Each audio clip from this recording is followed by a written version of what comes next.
1,65,000 करोड़ रुपए का बजट पेश किया, जिसके साथ ही साथ सभी वर्गों का इसमें ध्यान रखा गया है। जिन वर्गों का ध्यान रखा गया है उन तमाम वर्गों ने वित्त मंत्री ओपी चौधरी और मुख्यमंत्री विष्णुदेव साय का आभार जताया। लेकिन कई वर्ग ऐसे हैं जिन्हें इस बजट से संतुष्टि नहीं मिली और वो कहीं ना कहीं काफी निराश हो चुके हैं और आने वाले समय में आंदोलन की चेतावनी दे रहे हैं।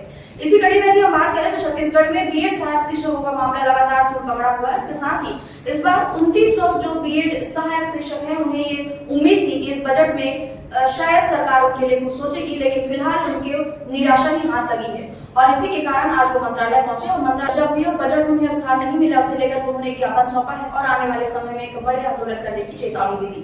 तो कहीं ना कहीं बजट में कहीं खुशी कहीं गम देखने को मिला है, लेकिन फिलहाल अब देखना होगा कि आखिर इस बजट से किस वर्ग को कितना फायदा मिल पाता है। सर, सबसे पहले तो हम बताने आए थे कि हम बीएड जो सहायक शिक्षक है वो तूता में बैठ चुके हैं। अभी जब हम शिक्षा सचिव से मिले, जब उनको बताया तो उनका रिएक्शन ऐसा था कि उनको पता ही नहीं है कि हम लोग जो हैं वो बैठ चुके हैं तूता धरना स्थल। फिर पूछे उनका क्वेश्चन, दूसरा क्वेश्चन था कि संख्या कितनी। आप जान रहे हैं कि 2897 टीचर हैं जो रोड पे आ चुके हैं।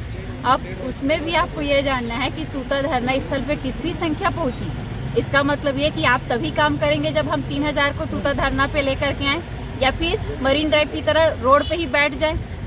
पहला क्वेश्चन ये मेरे को डाउट तो था ही कि कैसे काम कर रही है। बोल हमको जब तूता 2.0 अभी स्टार्ट किए हैं, उससे पहले जब 1.0 पे थे तब हमको ये बोला गया था कि हम कमेटी जो है गठित कर दिए हैं, कमेटी निर्णय लेगी, 1.5 महीने में आपका काम हो जाएगा, कोई ना कोई आपको सॉल्यूशन दे दिया जाएगा।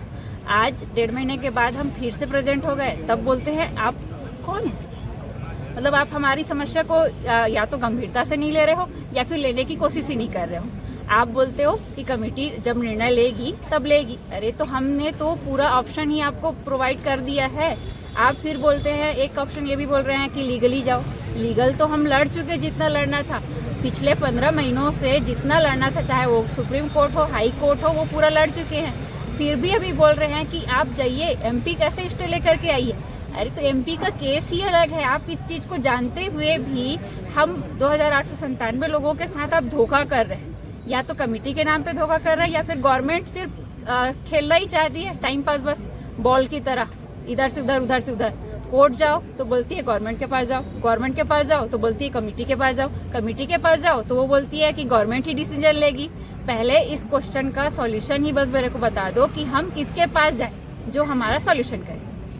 आप लोगों को इतने दिन हो गए, क्या लगता है आपको कहाँ पर रुकावट आ रही?